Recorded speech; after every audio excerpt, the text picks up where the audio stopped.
মুসা পয়গম্বর বলেন, আল্লাহ জীবনে অনেক প্রশ্ন করেছি আপনাকে, আজকে এই প্রশ্নটা করলাম, এই প্রশ্নের উত্তর আপনি দিবেন। এই প্রশ্ন যেন আমি উত্তর যেন চাই, আমি যেন ওই ব্যক্তির সঙ্গে আমি মুসা যেন সাক্ষাৎ করতে পারি। মুসা পয়গম্বর আল্লাহকে বলে, আল্লাহ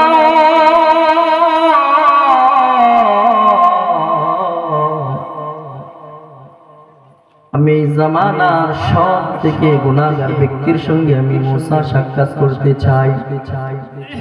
আল্লাহ পাক রব্বুল আলামিন বলেন, রে মুসা,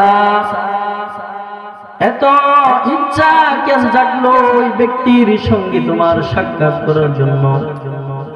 মুসা পয়গম্বর বলে, আল্লাহ আমি ওই বান্দাকে, আপনার অমুক বান্দাকে আমি দেখতে চাই, ওই নাফরমান বান্দার সঙ্গে আমি সাক্ষাৎ করতে চাই।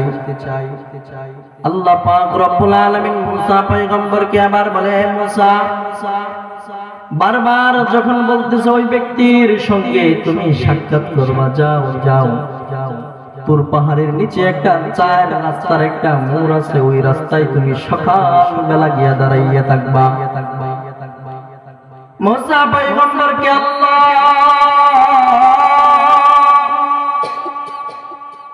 ডাক দিয়ে বলে, ও মুসা,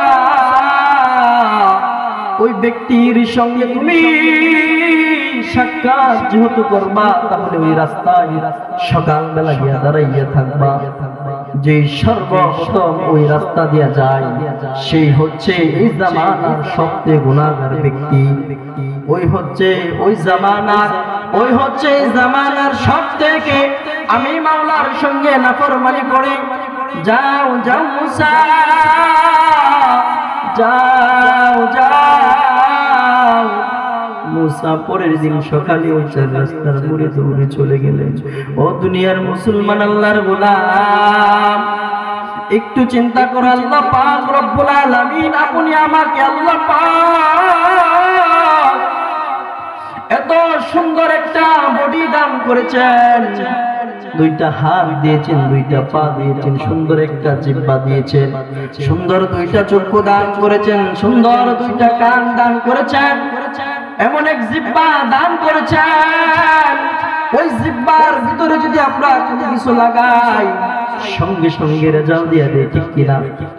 যদি মিষ্টি লাগাই সাথে সাথে বলে দেয় মিষ্টি, যদি আমরা তিতা লাগাই সাথে সাথে রেজাল্ট দিয়ে দেয় তিতা।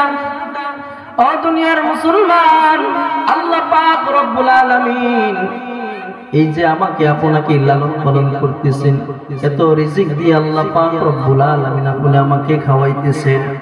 যদি আমরা চিন্তা করি তাহলে এক ওয়াক্ত নামাজ আমরা কাজা করতে পারবো না, কিন্তু আমরা তো জবান দিয়ে বলে আল্লাহকে ভয় করি, কিন্তু অন্তর দিয়ে আল্লাহকে মানি না।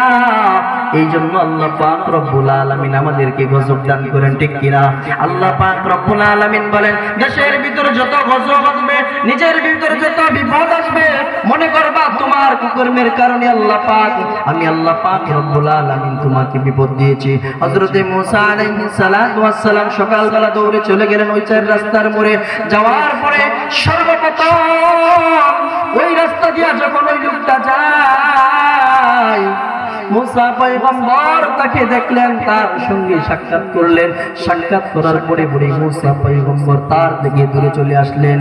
মুসা পয়গম্বর বলতেছে, সরে দাঁড়াও, সরে দাঁড়াও। আল্লাহ পাক রব্বুল আলামিন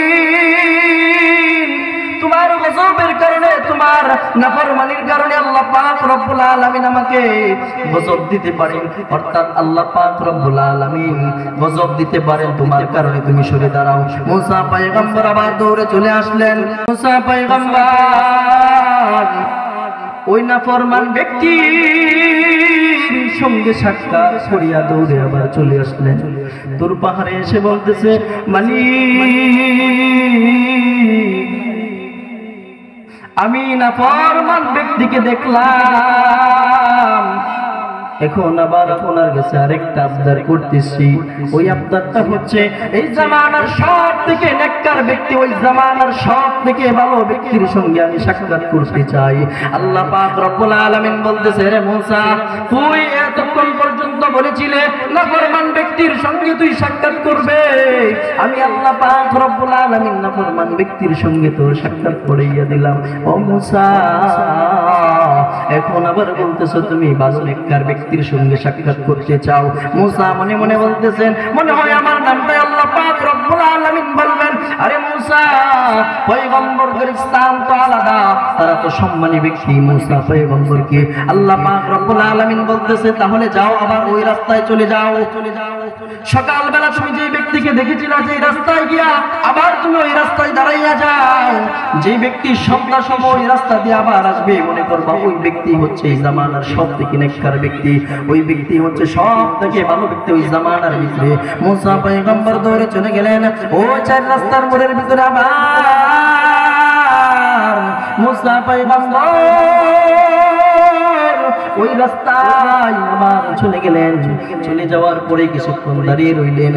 দাঁড়ানোর পরে আবার ওই ব্যক্তিটা আবার সঙ্গে সঙ্গে ওই ব্যক্তিটা আবার ওই রাস্তা দিয়ে যাইতেছেন। জোরে বলেন আল্লাহু আকবার। ওই ব্যক্তিটা আবার যায়। ওই ব্যক্তি সকালবেলা গিয়েছিল, আবার সন্ধ্যাবেলা ওই ব্যক্তি যায়। মুসা পয়গম্বর দৌড়ে আবার চলে আসলো তুর পাহাড়ে, গিয়ে বলতেছে, ও মানে কি খেলা দেখাইলা, ও আল্লাহ কি খেলা দেখাইলা? সকালে বলেছিলাম না ফরমান ব্যক্তি দেখানোর জন্য দেখাইলা, বিকালে আবার দেখাইলা ভালো ব্যক্তিকে, কিন্তু আমি দুবারই এক ব্যক্তিকে দেখলাম। সকালবেলা ওই ব্যক্তি আপনার কাছে খারাপ লোক ছিল, না ফরমান বান্দা ছিল, কিন্তু বিকাল বেলা আবার ওই ব্যক্তি আপনার খাস বান্দা হয়ে গেল, এই জামানার ভালো বান্দা হয়ে গেল। ও মালিক, এই কি খেলা দেখাইলা? বুঝতে পারলাম না। আল্লাহ পাক রব্বুল আলামিন মুসা পয়গম্বরকে বলে, আরে মুসা, কিছুক্ষণ আগে সকালবেলা এই ব্যক্তি আমি মাওলার কাছে এত পরিমাণ খারাপ ছিল, তোমার সাথে ওই ব্যক্তি যখন সাক্ষাৎ করে যায়, যাওয়ার পরে ওই পাহাড়ে উঠিয়া এত পরিমাণ উঁচুই উঠলো ওই ব্যক্তিটা, এত উঁচুই উঠলো, তারপরে তার দু চোখ বন্ধ করিয়া ওই ব্যক্তি 2 রাকাত নফল নামাজ আদায় করিয়া 2 হাত তুলিয়া যখন আল্লাহর কাছে কান্না করতেছে, চোখের সামনে সমস্ত কুকর্ম, তার জীবনের সমস্ত গুনাহ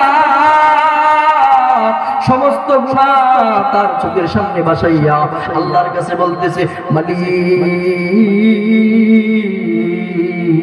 জীবনে কত গুনাহ করেছি গো আল্লাহ, আমাকে তুমি এই জামানার সব থেকে খারাপ ব্যক্তি হিসেবে গণ্য করলা। আল্লাহ আপনার কাছে দোয়া চাই, মাফ চাই, তওবা করলাম আল্লাহ, আজ থেকে আর গুনাহ করব না। আল্লাহ আপনি আমাকে মাফ করিয়া দেন। আল্লাহ পাক রব্বুল আলামিন ফেরেশতাদেরকে বলে, হে ফেরেশতা, দেখ আমি যখন আদমকে বানাইলাম তখন তোরা ফেরেশতারা না করলে আপনার বান্দা নাকি আমার বান্দা নাকি আমার সঙ্গে নাফরমানি করবে, দুনিয়া থেকে রক্তাক্ত করবে, মারামারি করবে। দেখ ওই বান্দা 2 চোখের পানি ফালাইয়া আমি রবের দিকে ফিরে আসলো। তোমরা সাক্ষী থাকো, ওই বান্দার চোখের পানি নাকের ডগায় আসার আগে আমি আল্লাহ তাকে মাফ করিয়া দিলাম। জোরে বলেন সুবহানাল্লাহ। যাই হোক, আলোচনা শেষ করে দিই, সময় নাই। এই কথাটা, এই আলোচনা এটাই বোঝায় যে আমি তো গুনাহ করি, কিন্তু গুনাহ করার পরে আল্লাহর কাছে তওবা যদি তওবার মতো করতে পারেন, তাহলে আল্লাহ তাআলা মাফ করিয়া দিব। ঠিক কি না? আল্লাহ পাক রব্বুল আলামিন আমাদের সকলকে রাসূলের সুন্নাহ, আল্লাহর হুকুম মানার মতো তৌফিক দান করুক। সকলে বলে আমিন। ওয়া আখিরু দাওয়ানা আলহামদুলিল্লাহি রাব্বিল আলামিন। আসসালামু আলাইকুম ওয়া রাহমাতুল্লাহি ওয়া বারাকাতুহু।